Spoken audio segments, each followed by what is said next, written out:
Let us look at how to add displays in a FTView ME application. To start, go to Project Settings. On the General tab, select the model of PanelView Plus that you are going to be using. This will define the resolution of the display and the project window size.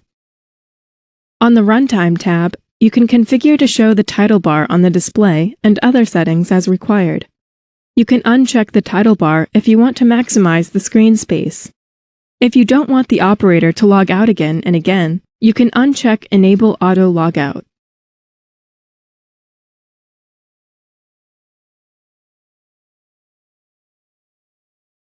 Configure the inactivity options as required and click OK.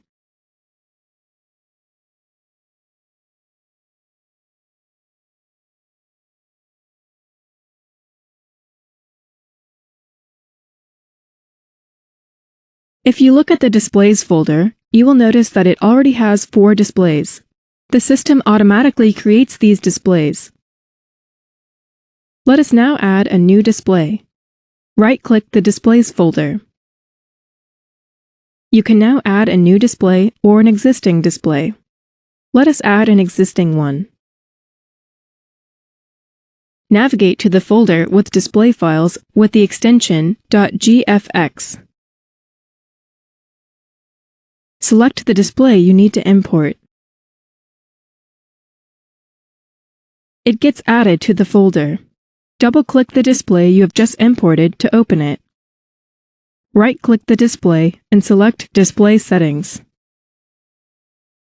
You can see that this is a replace display, and that is why you cannot modify its size and position. If it were an on-top display, you could edit the size and position or add a title bar.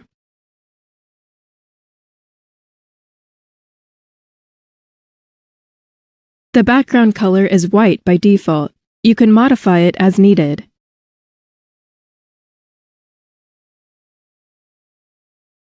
On the Behavior tab, you can configure the macros to be run at startup and shutdown. You can enable a highlight color for the object that is in focus. The highlight color is important for the screens that are not touchscreens and where operators need to use arrow keys at the side of the screen. Let us now create a new display. The display is blank with no objects on it, but the display settings are the same. The field Maximum Tag Update Rate is configured to a reasonable value to optimize bandwidth usage. However, there may be displays that you need updated faster for the transitions to appear smooth. Here, we will leave it at 1 second. This concludes the demonstration.